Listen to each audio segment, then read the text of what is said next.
আসসালামু আলাইকুম। আশা করি সকলে ভালো আছেন। আজকে অবজেক্ট নিয়ে একটু আলোচনা করব।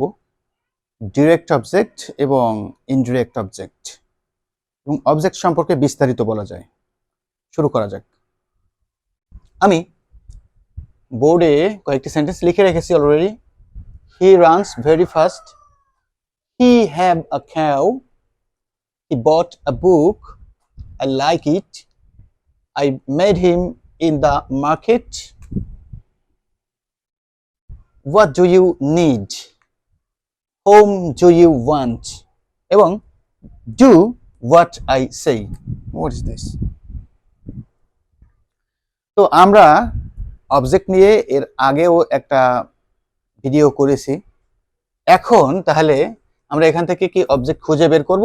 হি রানস ভেরি ফাস্ট, এই সেন্টেন্সে অবজেক্ট কোথায়? উই হ্যাভ আ cow, এই সেন্টেন্সে অবজেক্ট কোথায়? আই লাইক ইট, এখানে অবজেক্ট কোথায়? হি বট আ বুক, এই সেন্টেন্সে অবজেক্ট কোথায়? I met him in the market, বা এই পরবর্তী সেন্টেন্সগুলোতে কোথায় কোথায় অবজেক্ট আছে? অবজেক্ট বের করার জন্য আমাদের যেটা করতে হবে সেটি হলো ডু ভার্বকে, do verb that means action ভার্বকে কি এবং কাকে দিয়ে প্রশ্ন করতে হবে। কি এবং কাকে, হোয়াট এবং হোম দিয়ে প্রশ্ন করতে হবে। আমি হোয়াট, এটি হচ্ছে কি, নট প্রশ্নইকার, এবং হোম এটি হচ্ছে কাকে। এই দুটি প্রশ্ন করতে হবে। এর বাইরে কিন্তু আমরা আর কোনো প্রশ্ন করতে পারবো না। Limited, were in limit. Okay, সুতরাং এখানে আমি যে ভার্বগুলো লিখেছি, like he runs very fast, এখানে এটি অ্যাকশন ভার্ব।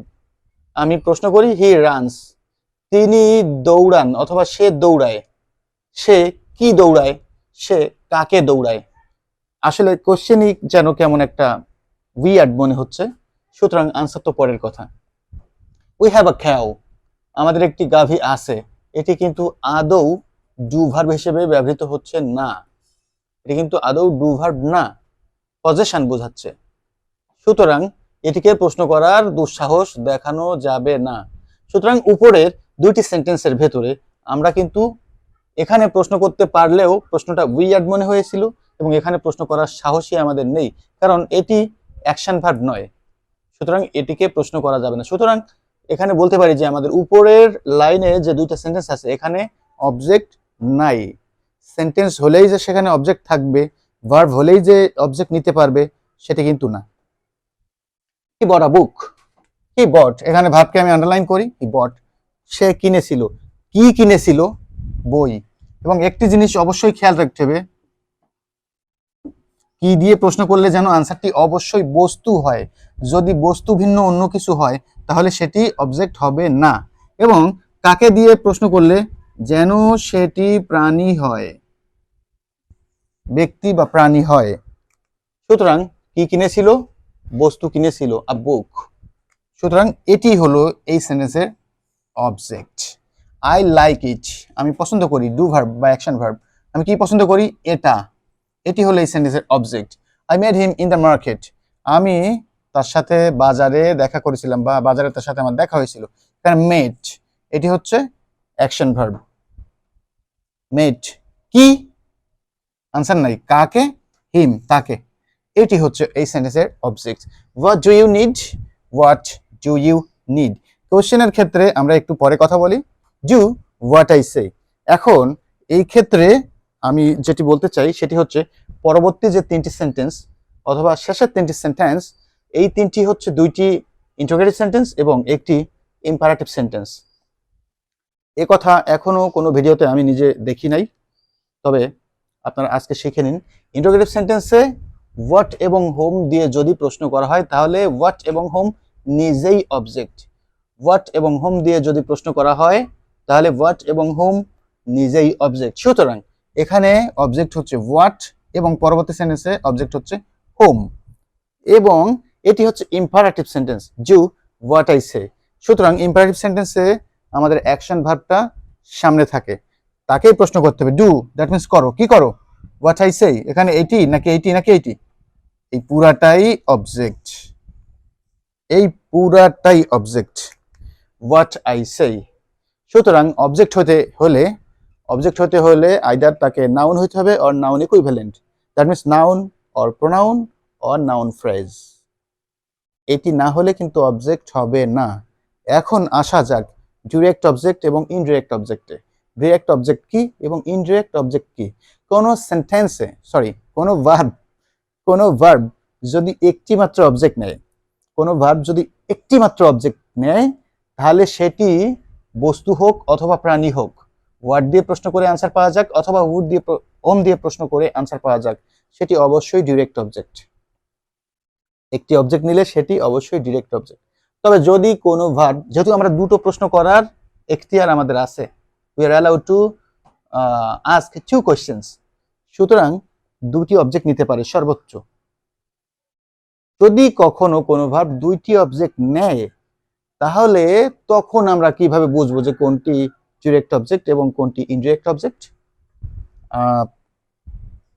সেগুলোর এক্সাম্পল এখানে নেই।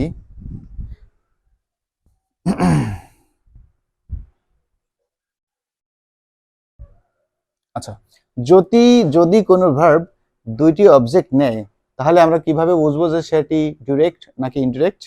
আপাতত এখানে আমরা দেখি, এখানে এই লাইনটা বাদ দিয়ে এখানে এই লাইন এবং এই লাইন, এখানে প্রত্যেকটি সেন্টেন্স অথবা প্রত্যেকটি ভার্ব একটি মাত্র অবজেক্ট নিয়েছে, একটি করে অবজেক্ট নিয়েছে। সুতরাং এখানে যে যে অবজেক্টগুলো আছে সেই সবগুলো অবজেক্টই আমি এই সবগুলো অবজেক্টই ডিরেক্ট অবজেক্ট। এখন ইনডিরেক্ট অবজেক্ট নিয়ে আমরা আসছি। এখন আমরা আবার অবজেক্টগুলো ফাইন্ড আউট করার চেষ্টা করি। হি বট মি আ ফ্লাওয়ার, এখানে বটকে আমি কোশ্চেন করি। হি বট, সে কিনেছিল, কি কিনেছিল? আ ফ্লাওয়ার, কাকে বা কার জন্যে? এখানে কাকে? মি, আমাকে। Okay, then bring me a glass of water, same ওয়েতে আ গ্লাস অফ ওয়াটার একটা ফ্রেজ এবং মি, এখানেও দুইটি অবজেক্ট। তো লাইকওয়াইজ এখানেও কি দুইটি অবজেক্ট হবে? সেটা পরবর্তী বিষয়ে আমরা ডিসকাস করি। তাহলে এখানে দেখি এই বট মি, এখানে দুটি করে অবজেক্ট, তাহলে এখানে ডিরেক্ট অবজেক্ট কোনটি এবং ইনডিরেক্ট অবজেক্ট কোনটি? ডিরেক্ট অবজেক্ট সাধারণত বস্তুবাচক অবজেক্টই হয়। অবজেক্ট মানেই কিন্তু বস্তু। আমরা যদি ডিকশনারি কনসাল্ট করি তাহলে দেখবো যে অবজেক্টের অর্থ হলো বস্তু, গ্রামাটিক্যাল অবজেক্ট বাদ দিয়ে অবজেক্টের অর্থ হলো বস্তু। সুতরাং যেটি বস্তু, লাইক ওয়ার্ড দিয়ে কোশ্চেন করলে অবশ্যই বস্তু হতে হবে, সেটি হচ্ছে ডিরেক্ট অবজেক্ট। এবং বস্তু ভিন্ন অন্যান্য যে অবজেক্ট থাকবে সেটি হচ্ছে ইনডিরেক্ট। এখন আমরা এখানে লক্ষ্য করি হি বট মি আ ফ্লাওয়ার, এখানে ডিরেক্ট অবজেক্ট কিন্তু শেষে এবং ইনডিরেক্ট অবজেক্ট আগে। এক্ষেত্রেও কিন্তু তাই, শেষে ডিরেক্ট অবজেক্ট, প্রথমে ইনডিরেক্ট অবজেক্ট। সুতরাং সাধারণত আমরা এভাবে বাক্য সাজাবো, যখন দুটি অবজেক্ট আমরা খুঁজে পাবো তখন প্রথমে ইনডিরেক্ট অবজেক্ট এবং শেষে ডিরেক্ট অবজেক্ট, এটি আমরা বসাবো। এর বাইরে যে বসানো যাবে না এলোমেলো করে তা কিন্তু নয়, সেটি আমরা একটু পরেই দেখছি। এবং এখানে আরেকটি সেন্টেন্স আমি লিখেছি, দ্য মেইড, তারা তৈরি করলো। কি তৈরি করলো? কাকে তৈরি করলো? সুতরাং এখানে কি তৈরি করলো?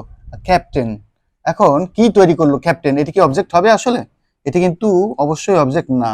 কেননা আমি যদি কি দিয়ে প্রশ্ন করি, কি তৈরি করলো, অবশ্যই বস্তু হতে হবে। আর ক্যাপ্টেন নিশ্চয়ই কোনো বস্তু না, ক্যাপ্টেন তো আমাকেই যেহেতু ক্যাপ্টেন তৈরি করেছে, সুতরাং আমি হচ্ছে এখানে captain.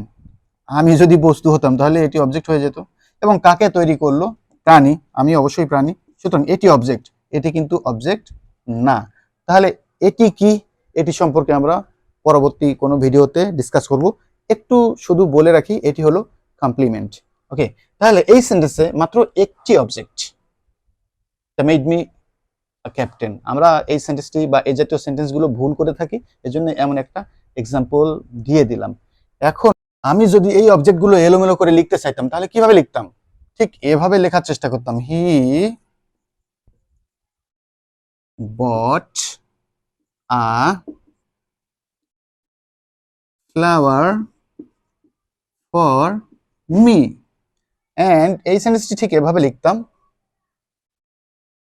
Bring a glass of water for me, ঠিক এভাবে লিখতাম। এখন সব ক্ষেত্রে যে ফর যোগ করতে হবে তা কিন্তু না, সব সেন্টেন্সে যে ফর যোগ করতে হবে তা কিন্তু না। আমরা যখন এলোমেলো করে অবজেক্ট লিখবো, দ্যাট মিনস প্রথমেই আমরা ডিরেক্ট অবজেক্ট এবং পরে যদি ইনডিরেক্ট লিখি, তাহলে ইনডিরেক্টের আগে অবশ্যই একটা প্রেপোজিশন বসাতে হবে। লাইক আরেকটা এক্সাম্পল দেখি, ফর এর বাইরে what can be written here?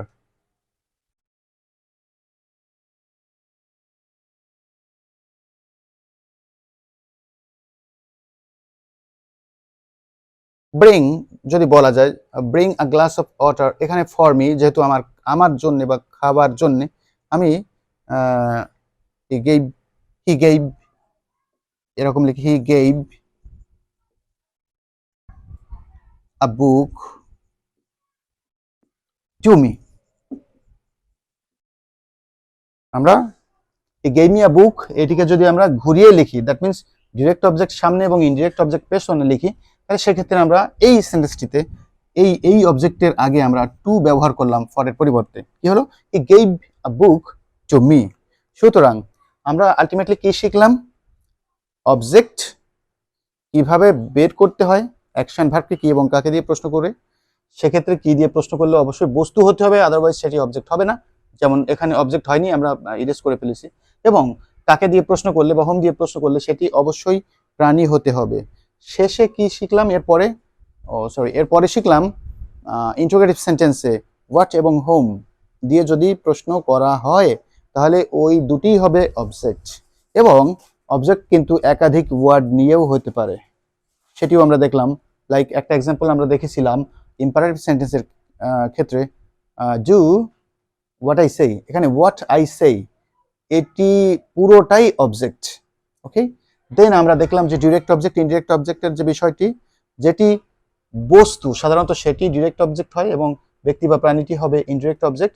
প্রথমেই আমরা ইনডিরেক্ট অবজেক্ট বসাই, তারপরে ডিরেক্ট অবজেক্ট বসাই। কিন্তু এর যদি ব্যতিক্রম করতে চাই, তাহলে অবশ্যই ইনডিরেক্ট অবজেক্টের আগে আমাদেরকে অবশ্যই একটি প্রেপোজিশন বসাতে হবে। আশা করি অবজেক্ট নিয়ে আর কারো কোনো কনফিউশন থাকার অবকাশ নেই। চ্যানেলটি যদি এখনো সাবস্ক্রাইব করে না থাকেন, তাহলে অবশ্যই সাবস্ক্রাইব করবেন। ধন্যবাদ সকলকে।